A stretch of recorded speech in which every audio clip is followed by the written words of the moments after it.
चढ़ावा चोरी का विवाद अब सिर्फ राम मंदिर तक सीमित नहीं है, बल्कि मध्य प्रदेश और उत्तराखंड के तीर्थ स्थलों से भी ऐसी रिपोर्ट निकल कर आ रही है। ऑफ कोर्स फिक्र बढ़ाने वाली है। मध्य प्रदेश के आगर मालवा में विश्व प्रसिद्ध मां बगलामुखी मंदिर में दान और चढ़ावे को लेकर विवाद हो गया है। मंदिर में वित्तीय अनियमितताओं, निजी बैंक खातों में दान लेने और अवैध वसूली के आरोपों के बाद प्रशासन ने 3 सदस्यीय जांच समिति बना दी है। कलेक्टर ने 7 दिनों में जांच रिपोर्ट मांगी है। जांच कमेटी मंदिर परिसर का निरीक्षण करेगी, दान चढ़ावे की पूरी व्यवस्था की पड़ताल करेगी, रसीद पुस्तिकाओं, बैंक खातों और अन्य वित्तीय दस्तावेजों की जांच के साथ यह भी देखा जाएगा कि किसी अधिकारी, कर्मचारी, मंदिर प्रबंधन या अन्य व्यक्ति की भूमिका संदिग्ध तो नहीं है। मां बगलामुखी मंदिर में दान चढ़ावे पर विवाद हुआ तो राजनीति होते भी देर नहीं लगी। संस्कृति मंत्री ने दोषियों पर कड़ी कार्रवाई का भरोसा दिया है। वहीं कांग्रेस ने सरकार और प्रशासन की भूमिका पर सवाल उठाए।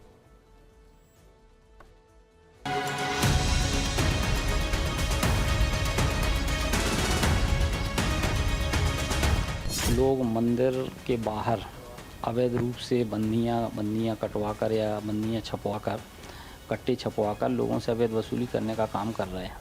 तो मैंने पता किया तो ये पता चला कि मंदिर प्रबंध समिति का इससे कोई लेना देना नहीं है। ये कोई बाहरी लोग हैं जो कहीं ना कहीं श्रद्धालुओं को छलने का काम कर रहे हैं। तुरंत हमने ऐसे लोगों पर कार्रवाई करने की भी निर्देश दिए हैं और एक जांच कमेटी भी जिला पंचायत सीईओ की अध्यक्षता में हमारी है। कालनेमी जो भगवान के नाम पर चंदा वसूली करने का काम कर रहे हैं, हमारी सरकार उनको छोड़ने वाली नहीं है। कठोर से कठोर दंड देने का काम हम करेंगे।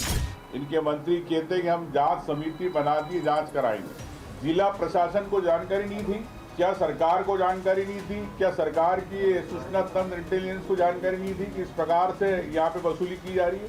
सबको जानकारी थी। लेकिन ऐसे कौन लोग हैं जो बीजेपी के, जिनका वरस इन लोगों पे था? सवाल ये है, क्या उन पे आज तक कार्रवाई क्यों नहीं हुई? उत्तराखंड के बद्रीनाथ धाम से भी ऐसी ही खबरें आई हैं, जिस पर पिछले कुछ दिनों से देश भर में चर्चा है। बहस तब और तेज हो गई जब इस मामले में कानूनी कार्रवाई की गई। यहां भी चढ़ावे और दान के प्रबंधन में अनियमितताओं के आरोप हैं।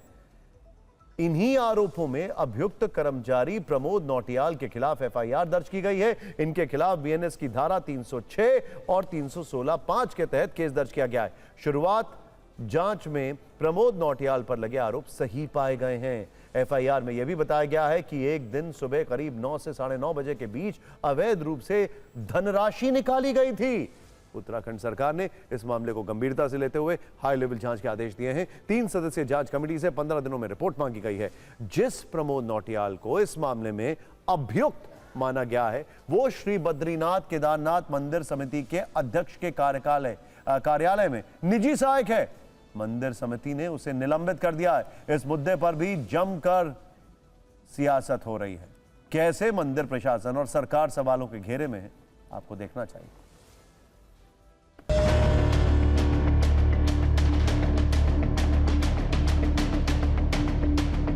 जो भी दोषी होगा वो छोड़ा नहीं जाएगा। कठोर कार्रवाई होगी। कमेटी बना दी गई है और पुलिस ने अपनी प्रारंभिक जो कार्रवाई है प्रारंभ कर दी है। रिपोर्ट दर्ज हो गई है।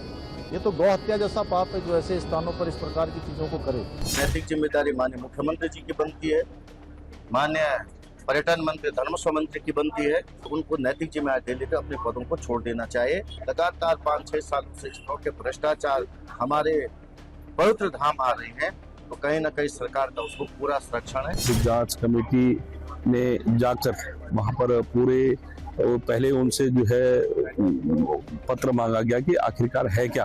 जब पूरी जांच हुई तो उस जांच में उसको दोषी पाया गया और उसके खिलाफ जो है उसको निलंबन की प्रक्रिया की गई। कर्मचारियों के द्वारा इस प्रकार की जो घटनाएं हैं, वहाँ जो व्यवस्थापक रहते हैं, कहीं न कहीं उनकी ढील है, लापरवाही है, उसके ऊपर अंकुश लगना चाहिए। और क्योंकि ये एक ऐसा विषय है, इसमें पैसे का विषय नहीं है, ये मूल विषय श्रद्धा आस्था का।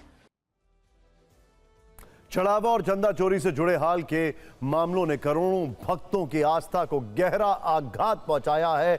श्रद्धालुओं के विश्वास के धन पर डाका डाला गया। चाहे कोई भी धर्मस्थल हो, पाई पाई का हिसाब होना चाहिए। लेकिन कुछ लोग दान पेटियों को खुद की तिजोरी समझते हैं।